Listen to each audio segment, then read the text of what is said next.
نحمده ونصلي على رسوله الكريم اما بعد۔ حاضرین جلسہ، دین کی وہ باتیں جن میں عمل کا طریقہ یا ان کا صحیح اور غلط ہونا بتایا جائے ان کو مسائل کہتے ہیں۔ پاکی ناپاکی، نماز، روزہ، زکوٰۃ، حج، تجارت اور خرید و فروخت وغیرہ ایسے مسائل ہیں جن سے ہر مسلمان کو واسطہ پڑتا رہتا ہے، اسی لیے ان کا علم حاصل کرنا ہر مسلمان کے لیے ضروری ہے۔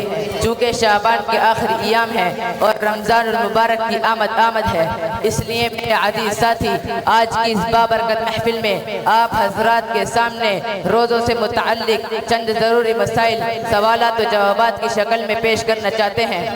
مجھے امید ہے کہ آپ حضرات اس مکالمے کو غور و فکر کے ساتھ سنیں گے۔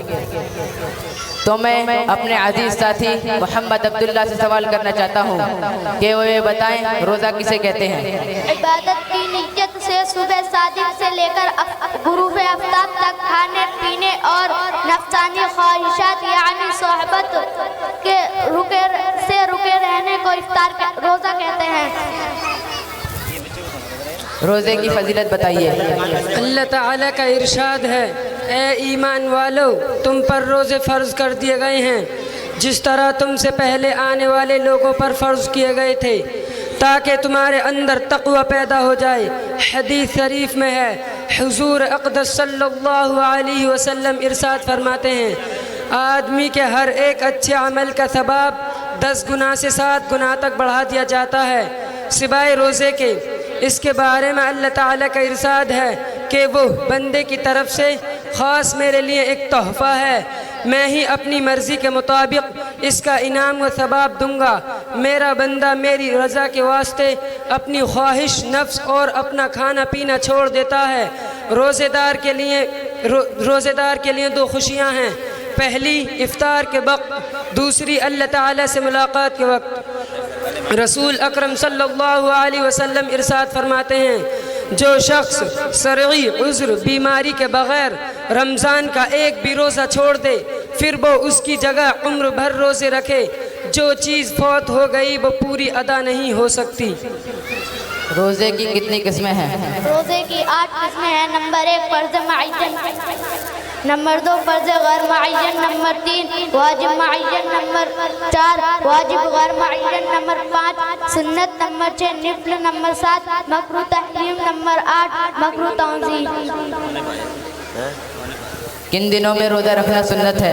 عرفہ یعنی 9 ذی الحجہ کا روزہ، عاشوراء کا روزہ جو 9، 10، 11 محرم کو رکھا جاتا ہے، اور ایام 20 ہر مہینے کی 13ویں، 14ویں اور 15ویں تاریخ کا روزہ، ان دنوں میں روزہ رکھنا سنت ہے۔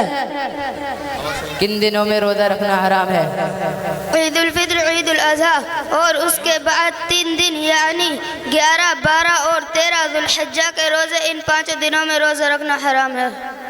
قضا کسے کہتے ہیں؟ اگر کوئی شخص رمضان اور نظر معین کا روزہ کسی عذر کی وجہ سے نہیں رکھ سکا یا بغیر کسی عذر کے محض غفلت اور سستی کی وجہ سے نہیں رکھا، یا رمضان اور نظر معین کا روزہ شروع کرنے کے بعد کسی عذر کی وجہ سے توڑ دیا، یا کوئی ایسی بات پیش آ گئی جس کی وجہ سے اس کا روزہ ٹوٹ گیا، تو ان تمام صورتوں میں ایک روزے کے بدلے ایک روزہ رکھنا ضروری ہوگا، اسی کو قضا کہتے ہیں۔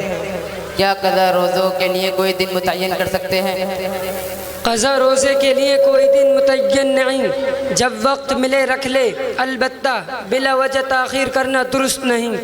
کیا قضا روزوں کے لیے کوئی تاریخ مقرر کرنا ضروری ہے؟ رمضان کے قضا روزوں میں تاریخ مقرر کر کے قضا کی نیت کرنا ضروری نہیں ہے کہ فلاں تاریخ کے روزے کی قضا کر رہا ہوں، صرف تعداد پوری کرنا ضروری ہے، یعنی جتنے روزے قضا ہوئے تھے اتنے ہی روزے رکھے۔ البتہ اگر 2 سال کے رمضان کے کچھ روزے قضا ہو گئے تو سال کا متعین کرنا ضروری ہے۔ کیا قضا روزوں کے درمیان کوئی فاصلہ رکھ سکتے ہیں؟ اگر چند روزے چھوٹ گئے تو یہ ضروری نہیں کہ قضا روزے لگاتار ہی رکھ لیں، درمیان میں فاصلہ کر کے بھی رکھ سکتے ہیں۔ فرض معین کسے کہتے ہیں؟ فرض معین وہ روزے ہیں جن کا وقت متعین ہے، یہ وہ روزے ہیں جو رمضان المبارک میں رکھے جاتے ہیں۔ نفلی روزہ کسے کہتے ہیں؟ فرض، واجب اور سنت روزوں کے علاوہ تمام روزے نفلی ہیں۔ عربی زبان میں روزہ کھولنے اور روزہ رکھنے کو کیا کہتے ہیں؟ عربی زبان میں روزہ کھولنے کو صوم اور روزہ رکھنے کو افطار کہتے ہیں۔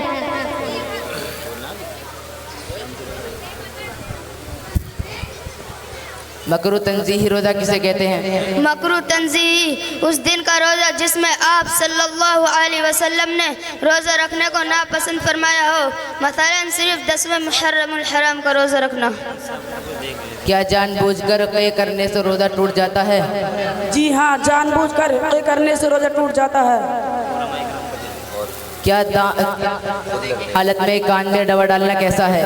روزے کی حالت میں کان یا ناک میں دوا ڈالنے سے روزہ ٹوٹ جاتا ہے۔ روزے کی حالت میں گلوکوز چڑھانا کیسا ہے؟ روزے کی حالت میں گلوکوز چڑھانا جائز ہے۔ روزے کی حالت میں پھنسی ہوئی حکم ہے؟ جی ہاں، دانت میں چنے کے برابر پھنسی ہوئی چیز کو نگل لینے سے روزہ ٹوٹ جاتا ہے۔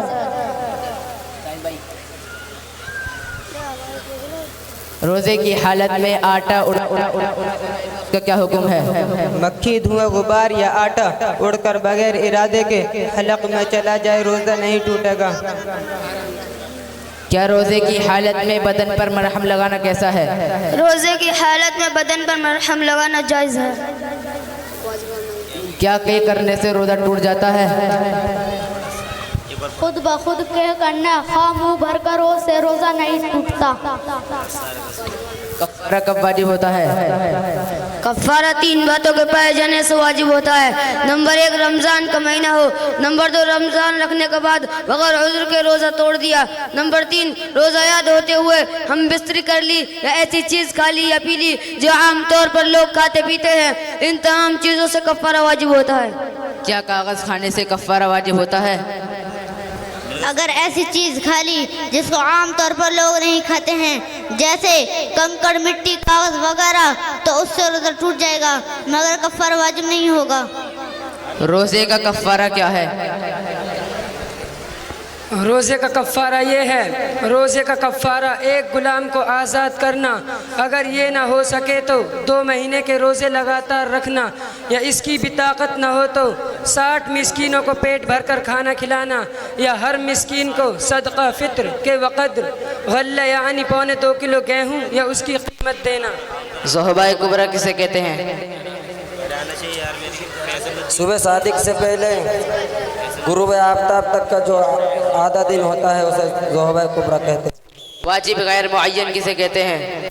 واجب غیر معین کوئی دن یا تاریخ متعین کے بغیر روزہ رکھنے کی منت مانی ہو تو اس روزے کو واجب غیر معین کا روزہ کہتے ہیں۔ مثلا اتنا کہا کہ اگر میرا فلاں کام ہو جائے گا تو اللہ کے لیے 1 دن روزہ رکھوں گا، لہٰذا اگر کام ہو گیا تو کسی بھی دن 1 روزہ رکھنا واجب ہو جائے گا۔ واجب معین کسے کہتے ہیں؟ واجب معین وہ روزے جن کی کسی خاص دن یا تاریخ میں رکھنے کی منت مانی ہو تو اس دن یا تاریخ کا روزہ واجب ہو جاتا ہے۔ جیسے کسی نے منت مانی کہ اگر میں امتحان میں کامیاب ہو گیا تو اللہ کے واسطے محرم کی پہلی تاریخ کا روزہ رکھوں گا، اگر کامیاب ہو گیا تو اس تاریخ کا روزہ رکھنا واجب ہو جائے گا۔ روزے کا فدیہ کیا ہے؟ ایک روزے کا فدیہ یہ ہے، صدقہ فطر کے قدر غلہ یعنی 2.25 کلو گیہوں یا اس کی قیمت کسی فقیر کو دے دینا۔ کیا ربر کھانے سے روزہ ٹوٹ جاتا ہے؟ جی ہاں، کنکر، کاغذ، ربڑ، گٹھلیاں یا اس جیسی چیز کھانے سے روزہ ٹوٹ جائے گا۔ غروب آفتاب سے لے کر آدھے دن تک کن روزوں کی نیت کرنا ضروری ہے؟ رمضان شریف، نظر معین اور سنت کے روزوں میں غروب آفتاب تک کے روزوں کی نیت رکھنا ضروری ہے۔ جزاک اللہ خیرا۔ السلام علیکم ورحمۃ اللہ وبرکاتہ۔